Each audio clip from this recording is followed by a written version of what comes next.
Hello, and welcome to another episode of Below the Hospital, an Amy podcast on sterile processing and the issues that sterile processing technicians face today. I'm your host, Garland Ray Grisby Sr., sterile processing manager at Sutter Health, CPMC, and a long-standing Amy member. In this podcast, I interview folks from around our industry about sterile processing and ask what some may consider hard questions, but I would say informative questions about our profession. Today, I have the pleasure of speaking with someone I've known for quite a while, and she is definitely no stranger to our industry. We have the pleasure of speaking with Cori Ofstead. And Cori is president and CEO of Ofstead and Associates. And we're here today to discuss a paper she published alongside Abigail Smart, Larry Lamb, and previous Below the Hospital guest Frank Daniel. The article is entitled Impact of Borescope Inspection on Endoscope Repair Frequency and Cost. And this, my friends, is the conclusion of the Borescope series. And yes, there's no better way to conclude than with Cori. Welcome, Hey, Cori. Garland, it's great to be here with you today. And congratulations on your new role at Sutter. Thank you. It's been a blast already. So let's jump right into it. So, what prompted you and your co authors to conduct this study? It's a two-part question. And were there concerns among SPD staff or other healthcare professionals about the impact of Borescope use? Now, you could take the first part. What prompted you and your co authors to conduct the study? Oh my gosh, this might be a long-winded answer. As you know, visual inspection is an essential step because endoscopes need to be intact and clean for sterilization or high-level disinfection to be effective. Mm-hmm. And I'm a big proponent of borescopes because they can allow techs to see inside the scope, which is necessary because they can't see what they're doing when they're cleaning in there.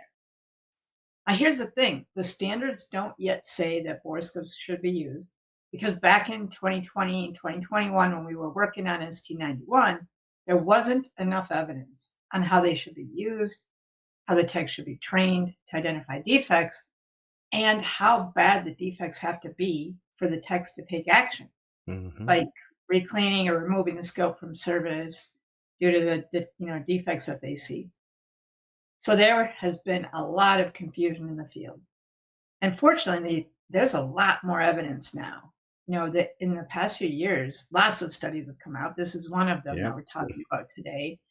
But when we checked a couple weeks ago, there have been 24 published papers about borescope use. Isn't that crazy? Nice. And several of them were in Amy's BINT, which is going to go a long way when work group 84 meets again to talk about ST91 revisions. But anyway, that was long-winded. But when sterile processing and endo departments first start using borescopes, they commonly find most of their scopes are damaged and dirty, and they call me. And what are we supposed to do? Right. You're right. I mean, they call me, they're panicking, they're sort of complaining, what am I supposed to do now? And, on a sobering note, frequently they realize they have to send most of their scopes out for repair. And that causes all kinds of problems with the facility because they've got repair costs, and also there can be long turnaround times to get the scopes back. So they might get pinched in terms of loaners and their ability to do procedures. So it is a problem. And, it might ultimately be a problem with device design and the manufacturer IFU, which might not be sufficient, but that's going to be a totally different podcast, right? Right. So, there's been reluctance in the field to start using borescopes because people were worried about repair cost. But then I was talking to people like Frank and Jenny Gibbs, and they said they were using borescopes and actually their repair costs went down over time. Yeah. And their efficiency went up over time. So we said, all right, if I'm hearing from places like that are using borescopes all the time, maybe what we should do is a study and see what happens to repair costs and see if we can get our arms around that and put something out there so people know what to expect. And that's really what led to doing this study. Yeah, I appreciate that answer. It wasn't long-winded at all. It was informational. And yes, I remember the long back and forth I won't call it an argument about Borescope use with Working Group 84. I remember that discussion all too well. Yep. And definitely looking forward to the revision, though. Definitely. Well, So, Carolyn, I have a question for you. mhm. So you've been talking about borescopes in the standards groups for a long time, but were you using them at Kaiser, or are you guys using them at Sutter now? So we were using them. We've been using them for quite a while. But yeah, we've been using them, but trying to come up with a program from scratch where there were no programs was quite difficult, right? And it was always an issue for us because even me, people are like, oh, you're an expert. And I'm like, yeah, but we're not an expert in design of these endoscopes. Like we don't know exactly what it is we're looking at. We see something, but we don't know what it is.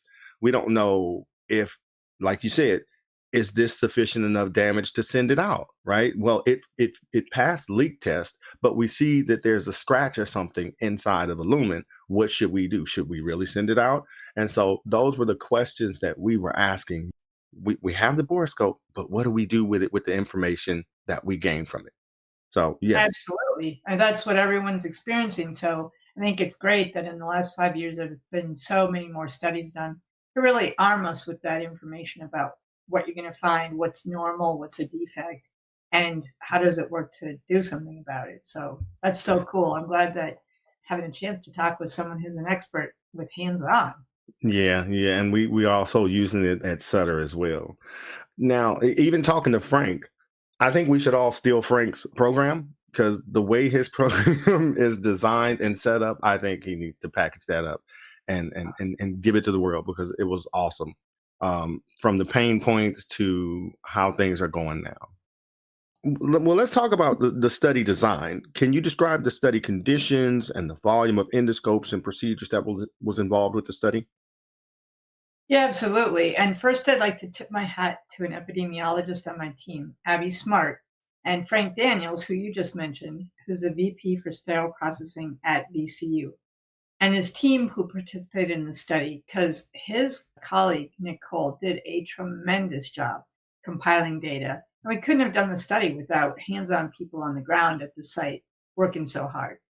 Mhm. So VCU is a large academic medical center, and they have a very high procedural volume. They're doing 150 to 175 endoscope procedures a day.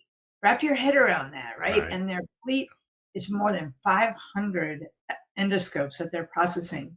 And they centralized processing for all their scopes and probes a few years Nice. back. So that's what you're talking about. This is a state of the art facility with top notch protocols, and they have a team that's almost all certified. So this is really, Nice. the best of the best. And a few years ago, as they were starting to do their Borescope exams, they wanted to phase in the use over time to start looking at every boris or every endoscope every time. And they've been doing that after manual cleaning for about 4 years, which is just a tremendous effort to do Yes. that. And I need to acknowledge, you asked something when we were chatting informally about this. This is not a normal institution, right? I mean, this is kind of a best case scenario. So we have Right. to kind of put that on the table. But we ended up with a huge data set. I really haven't worked with a data set this big before because we looked at data for 3 year period and they had done more than 100,000 borescope exams. Yeah. So that's incredible. And through that 100,000 borescope exams, they had identified 881 endoscopes that needed to go out for repair. So, if you think of sending 880 scopes out for repair, holy Yeah. cow, That, that's that's huge, that's right? more than a bunch of hospitals fleet entirely. Yeah, right. I mean, that's over the 3 year period. But when we do the math on it, though, it's only sending 8 endoscopes out for repair per 1,000 procedures. So then it's like, okay, we got a lot of scopes going out for repair, but we are doing, hundreds of thousands of procedures. So it's not that bad. Gave us a huge amount of data though, which is fun for me Mhm. analyzing.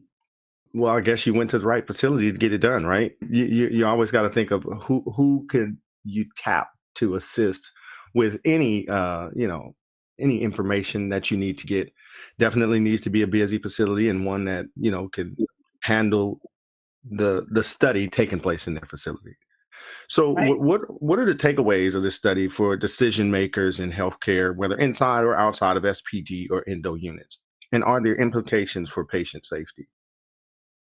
Oh, wow. Okay, so I've got a bunch of key takeaways. I thought about this last night and I realized I couldn't pick like two or three. So I've got, I think, seven or eight of them. But you know what? We'll kind of unpack it a bit, right? So I think the biggest one is over the 3 year period, and they were using borescopes to examine every scope every time at the beginning. So this is after the 3 year period in a place that was centralizing processing, and they're also using cleaning verification tests. So we can't take credit for everything as just borescopes because they were doing some other things really well. Hmm. But before we started this study, repair cost $3.86 million a year. So wrap your head around this. I mean, this big fleet, 500 scopes, they were spending $3.8 million annually. And then after they started centralizing and using borescopes, it dropped down to 1.2 million in the first Hmm. year. And by the end of the 3 year period, their repairs were only costing $724,000. So Wow. they saved several $100,000 by implementing centralized processing and borescope exams and the clean verification test. So they were really doing quality management and their repair costs went way down. Nice. So that's crazy. And when we looked at the granular data, it was because the cost per repair went down from about $4,000 per repair to about $2,000 per repair. And that's because they were detecting defects earlier, Hmm. right? I mean, so they're noticing it earlier. And the proportion of their endoscopes that needed extensive repairs also went down. And the thing that impacted the health system so much is that the turnaround time for repairs went way down because they didn't need the extensive repairs. It dropped from taking 28 days to get the scopes back down to 15 days. So that's tremendous because overall, then they didn't need to have as many endoscopes. Right. So they had a fleet of 593 scopes when they started. And then by the end of this 3 year, they were able to trim it back and get it down to 508 endoscopes. And that was because they had all these extra scopes around because when they were out for repair, they were out for a whole month. Right. And you know what happened, and this is so cool to me, is that that facility was doing this thing. Do you know what this idea of hang time is? Yes. Right? I mean, so do you want to take a crack at explaining it, or should I explain what hang time is? Oh, how long an endoscope can hang in a cabinet before it needs to be processed. Right, yeah, and depending what guideline you're following, you've got to reprocess a lot of scopes if they've been sitting in there for 5 days or seven Yep. days. And so in this facility, they had all these extra scopes because so many were out for repair and they needed to make sure they could meet procedural need. When they got their arms around this and got the need for extensive repairs down, they didn't have to reprocess all these scopes that hit their hang time. Mm. So, their staff had been, late in the afternoons or evenings having to go through all the cabinets and figure out which scopes had to be reprocessed. And then they're messing around with that, spending all the money on materials and Yep. supplies and disinfectant and drying them. All that goes off the table if you can reduce the size of your fleet. Yep. So, though we found repair costs went down, we didn't measure how much money they saved by not having a bigger fleet, Hmm. with your maintenance costs, your leasing agreements, and all this reprocessing from the hang time thing. So we think that the study underestimated the financial benefit of doing borescope exams and the cleaning verification test to keep that fleet in good shape. And so the numbers in the paper are probably low in terms of financial benefit. That is amazing. And so that brings us right into that next question, right? So your paper notes that further research would be useful. Any additional studies or research in the works? Because I know you're always working on something. Well, yeah, you're right. I mean, we're always digging around in things. And one of the things I think was most fascinating is that there were differences in repair patterns and cost by the types of scope. Mm. And so, like the urology scopes and the bronchoscopes had way fewer uses between repairs than the big GI scopes. So I think it'd be interesting to do more research on the durability of these little scopes, because there's nothing in their IFU, and there's nothing in the guidelines or standards right now that say, hey, these fragile scopes need to have preventative maintenance, done more frequently, or we need to be watching out because you really only get about 20, 25, 30 uses out of them before they have sustained damage that requires repair. And that's, an unexplored area, I think, there. And I also think we need research on what's happening in the departments that's ending up damaging these scopes. Yeah. Right. Because the docs and peri-op and endo departments want to blame it on the sterile processing folks. Right? They say, you guys damage a scope with your brushing or handling or transport or something. But Frank started doing root cause analysis when he would find scopes, because he's inspecting them in his department every scope every time. Mm-hmm. So they would know this scope was fine when we sent it up. Yep. Now it just came back. This afternoon, we see that the channel's all scratched up, or there's a burn mark in it. And then we know that's from forceps damage, or that's from rough handling in the department or shooting a laser through it. So I don't know if he told you this when you interviewed him, but he made an agreement with the facility and the leadership in the departments that every new resident and fellow have to come down and spend half a day in sterile processing. Yep. And so those guys are coming down there, and when they spend the time seeing what it takes to process the endoscopes, and then he makes them use a borescope to look inside. Nice. Now they start understanding that what they're doing up in the departments, is contributing to these problems with damage and repair, and even retained soil if they're not doing the pre-treatment up there. Right. So I would love to do more research on that. I mean, if we think about what do we need more evidence on, I think really this thing about where is the damage happening, what's going on if they're not doing pre-treatment right away, how is that impacting our ability to clean these things, etc. I think that study would be applauded, and you'd get a standing ovation from every sterile processing and endo department in the world, because they, folks can see that, hey, it's not just us. But that's all the questions I have for you today, Cori. I want to tell you thank you for taking the time out of your busy day, your busy schedule, to sit with us on this podcast. And we will definitely have you back. So, it's a pleasure to be here, Garland. Thanks for inviting me. Thank you. So as usual, folks, I hope this episode has been useful. We'll be back in 2 weeks with another episode. If you want to support the podcast, you can find us at Below the Hospital on Spotify, Apple Podcasts, YouTube, and Amy Array. Until then, see you